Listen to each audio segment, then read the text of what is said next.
In 2024, California threw away enough clean energy to power the entire state for nearly 5 days. Not because the energy was flawed, not because no one wanted it, but because there was nowhere to put it.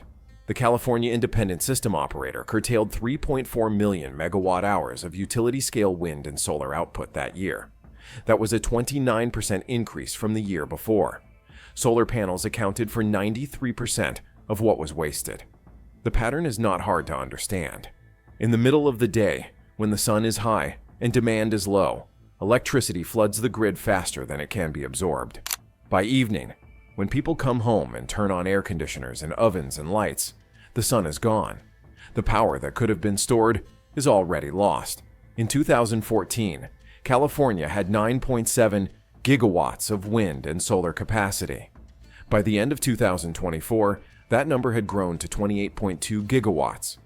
The state built the generation. It did not build the storage to match. A December analysis by the Brattle Group estimated that California may need up to 37 gigawatts of long-duration storage by 2045 if it fully retires its natural gas fleet. That figure is not a projection of what exists. It is a measure of what is missing. Beneath the Mojave Desert, about 4 miles north of the town of Rosamond in Kern County, a different kind of storage facility is now taking shape. It does not rely on lithium. It does not use batteries in any conventional sense. And if it works as designed, it will operate for 50 years without significant degradation. The Willow Rock Energy Storage Center received its final permit from the California Energy Commission on December 19, 2025. The project is now in pre-construction. It will be the first compressed air energy storage facility built in the United States in more than 30 years. The numbers behind Willow Rock are large, but specific. The facility will deliver 500 megawatts of power and store 4,000 megawatt-hours of energy. It will sit on 88.6 acres of private land. When fully charged, it will be able to power more than 400,000 homes for over 8 continuous hours. That duration matters. Most lithium-ion battery systems on the grid today can sustain output for only 4 hours. Willow Rock doubles that window. The company behind the project is Hydrostore, a Canadian firm founded in 2010. This is their first utility-scale facility in the United States. They have a second project under development in New South Wales, Australia, and a global pipeline totaling 7 gigawatts across the US, Canada, the UK, and Australia. If Willow Rock succeeds, it becomes the template for what follows. The technology is called Advanced Compressed Air Energy Storage, or ACAES. The concept is not new. Compressed air storage has existed for decades, but older systems had problems that limited their efficiency and their geography. Willow Rock is designed to solve both. Here is how it works. When the grid has more electricity than it needs, typically during the middle of the day when solar output peaks, that surplus power is routed to Willow Rock. Electric motor-driven compressors take in air and squeeze it under high pressure. The compressed air is then pumped down into a purpose-built cavern, roughly 2,000 feet underground. That cavern is not a natural formation. It will be carved out of the bedrock by miners using conventional hard rock excavation techniques. The finished space will be roughly the size of a football field in length and width and about 100 yards high. It is constructed using a room and pillar layout, a grid-like mining structure that ensures geological and structural stability. 2 shafts connect the cavern to the surface. One carries air, the other carries water. The water shaft is the key to Hydrostore's design. In older compressed air systems, the pressure inside the storage cavern fluctuated as air was pumped in or released. That fluctuation made it difficult to generate electricity at a steady rate. Turbines work best under constant pressure. Willow Rock solves this with a water column. A reservoir sits at the surface. Water descends through the shaft about 2,000 feet down, makes a U-turn at the bottom, like the piping beneath a sink, and rises into the cavern floor. As compressed air fills the cavern, it pushes the water back up. As air is released, water floods in to take its place. The weight of that water column keeps the pressure inside the cavern constant, regardless of how much air is stored. The system also captures heat. Compressing air generates thermal energy. In traditional designs, that heat was vented as waste, and natural gas had to be burned later to reheat the air before it could spin a turbine. Willow Rock stores the heat instead. 6 hot water tanks and 2 cold water tanks sit above ground, capturing and holding the thermal energy produced during compression. When the air is released, it passes through heat exchangers that return that stored warmth, eliminating the need for fossil fuel combustion. 4 power turbine trains will convert the expanding air into electricity. Each train is rated at roughly 130 megawatts gross. Together, they output 500 megawatts net at the point of interconnection. A new 19-mile transmission line will carry that power to Southern California Edison's Whirlwind substation, linking Willow Rock to the broader California grid. The facility will also produce fresh water. Moisture condenses out of the air during compression. Rather than discarding it, the system captures and reuses that water.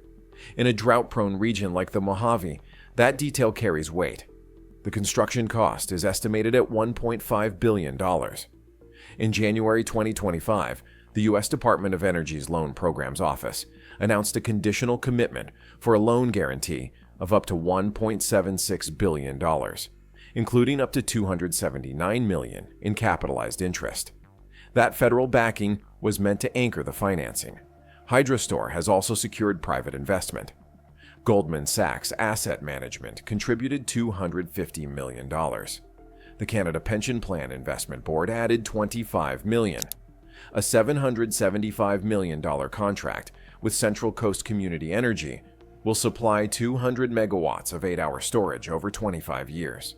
That contract alone satisfies more than half of the regional compliance requirements for long-duration storage procurement. The company's CEO has stated that the installed cost runs about $3,000 per kilowatt for a 10-hour system, with an additional $50 per kilowatt-hour for each added hour of duration. He has described a clear path to a further 20% cost reduction as the technology scales. But the federal loan has not been finalized. All conditional commitments from the Department of Energy were placed under review after the change in administration. Since then, the DOE has announced the cancellation of more than $7.5 billion in federal financial awards across various programs. Hydrostor has said it continues to work with the department to move the loan forward. The company maintains that grid reliability and resilience are bipartisan priorities. Whether that framing holds remains to be seen. In April 2025, Hydrostor approached Central Coast Community Energy, requesting a price adjustment and a 13-month delay. The company cited continued permitting and interconnection challenges, alongside inflation and increased financing costs.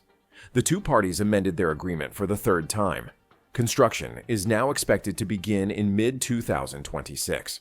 Hydrostor has until December 2030 to break ground before it would need to request an extension from the California Energy Commission. Willow Rock is designed to operate for more than 50 years. That lifespan stands in contrast to lithium-ion battery systems, which typically require replacement or augmentation within 10 to 15 years. Lithium-ion cells degrade with each charge cycle. Over a decade, a battery system may retain only 70 to 80% of its original capacity. Compressed air storage does not have that problem. The cavern does not wear out. The turbines can be maintained or replaced. The physics of the system remain stable across decades of operation. There is also the question of safety. On January 16, 2025, a fire broke out at the Moss Landing power plant in Monterey County. The facility, owned by Vistra Energy, was one of the largest battery storage installations in the world. The fire started in a 300-megawatt building that had come online in 2020. It burned for 2 days. More than 50,000 lithium-ion batteries were incinerated. Authorities evacuated 1,200 local residents. Some reported headaches, breathing problems, and a metallic taste in their mouths. The U.S. Environmental Protection Agency monitored air quality and did not detect hydrogen fluoride levels above California's standards. But soil samples told a different story. Researchers from San Jose State University's Moss Landing Marine Laboratories measured more than 100 locations at Elkhorn Slough, a stretch of sensitive marshland just north of the plant. They found elevated levels of nickel, cobalt, and manganese, all metals contained in the batteries that burned. The ratio of nickel to cobalt in the soil matched the chemical signature of the plant's discharge. The researchers estimated that 55,000 pounds of heavy metals had been deposited across the landscape within a mile of the facility. The EPA began oversight of the battery removal in late September 2025, marking the largest lithium-ion battery cleanup in agency history. Monterey County supervisors considered a moratorium on new battery storage construction, a bill in the state legislature that would have prohibited new facilities within 3,200 feet of homes, schools, and hospitals, ultimately failed after opposition from labor unions and the energy industry. Lithium-ion remains the dominant technology in grid-scale storage. The American Clean Power Association has noted that utility-scale installations have had only 20 fire-related incidents over the past decade, despite a 25,000-fold increase in installed capacity since 2018. The industry describes the safety record as strong. But Moss Landing was not a small incident. It was, by some measures, the largest battery storage fire in U.S. history. One local official compared it to the 1979 accident at 3 Mile Island. Willow rock uses no lithium. It contains no cobalt, no nickel, no manganese. The system stores energy as compressed air and heated water. It is non-combustible. There is no risk of thermal runaway. At the end of its operational life, the surface equipment can be recycled or refurbished. The underground cavern can be capped according to standard mining regulations. There is no hazardous waste stream. That difference is not just technical. It is strategic. China controls 94% of global lithium iron phosphate battery production. It controls 70% of the world's battery pack assembly. A single Chinese company, CATL, accounts for 35% of global output. China holds 91% of the world's anode production. The top 5 producers in that category are all Chinese. The 2024 National Defense Authorization Act prohibits the U.S. Department of Defense from procuring batteries containing Chinese source materials beginning in October 2027. That deadline is less than 2 years away. The Pentagon and major technology companies have acknowledged a structural dependency on supply chains that pass through China. 3 high-level meetings on battery supply chains were held at the White House in recent weeks. The National Energy Dominance Council has been meeting with battery manufacturers. The Energy Department announced up to $500 million for domestic battery materials and recycling projects. But building a parallel supply chain takes time. Mines require a decade or more to permit and develop. Refineries, cathode plants, and separator production lines require years of capital investment and technical expertise. China built those capabilities early, often with state support, and scaled them to a level that made competing facilities elsewhere economically unattractive. Tariffs have added further pressure. In April 2025, the administration increased tariffs on Chinese imports by as much as 145%. Bloomberg NEF analysis projected that tariffs at that level could reduce U.S. battery installations by 51 to 74% annually between 2025 and 2027. Even at a lower baseline of 54% tariffs, 4-hour battery system costs would rise by 30%. Willow Rock sidesteps that supply chain entirely. The system uses compressors, turbines, heat exchangers, and thermal storage tanks, all of which can be manufactured domestically. Hydrostore has stated that the project will use all domestic labor and domestic content, with no supply chain limitations. The skills required for construction and operation are similar to those found in the oil and gas industry, which has historically been the economic foundation of Kern County. The project is expected to create up to 700 jobs at peak construction and 40 full-time positions during operation. Hydrostore estimates more than $500 million in direct and indirect economic impact for the region. The company has been present in the East Kern County community for more than 5 years. Willow Rock is not the only large energy storage project under development in California. The Darden Clean Energy Project in Fresno County was approved in mid-2025.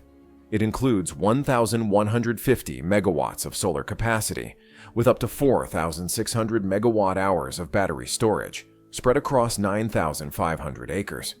At full output, it could power 850,000 homes for 4 hours.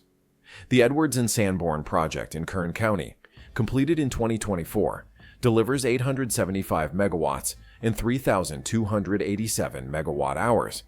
It was, at the time, the largest battery storage installation in the world. These are lithium-ion systems. They offer faster response times and higher round-trip efficiency, but they are limited to 4-hour durations. They degrade over time, and they depend on materials that the United States does not control. Compressed air storage offers a different trade-off. Round-trip efficiency is lower, roughly 65% compared to 85% or more for lithium-ion. But the system does not degrade. It can store energy for hours, days, or even weeks. And it can be built almost anywhere. Hydrostore estimates that its cavern design is suitable for roughly 80% of the US subsurface, compared to traditional compressed air systems that required specific salt cavern geology. California has set a target of 100% carbon-free electricity by 2045. To reach that goal, the state will need to replace not just baseload generation, but also the peaking plants that currently fill gaps when demand spikes. The California Public Utilities Commission has identified a need for up to 2 gigawatts of long-duration storage with durations of 12 hours or more, plus an additional gigawatt of multi-day storage to be deployed between 2031 and 2037. Willow Rock, at 8 hours, falls just short of that threshold, but it represents a step toward a resource mix that does not yet exist at scale. The curtailed energy in California is not a temporary problem. It is a structural one. The state produces more clean energy than its grid can absorb during certain hours of the day. Without storage, that energy is lost. Without long-duration storage, the evening demand cannot be met by the midday surplus. The duck curve, as it is known, deepens every year. In the first 5 months of 2025, solar curtailment rates dropped by 12% compared to the same period in 2024, even as solar production increased by 18%. The reason was battery storage. More batteries came online, absorbing more of the surplus. But the batteries currently deployed are 4-hour systems. They help with the early evening. They do not solve the problem of overnight demand or multi-day weather events. A new day-ahead energy market, the extended day-ahead market, is expected to become operational by May 2026. It will allow California to buy and sell power more efficiently across western state lines. The Brattle Group estimates that this market could cut solar and wind curtailments by at least 61 to 64%.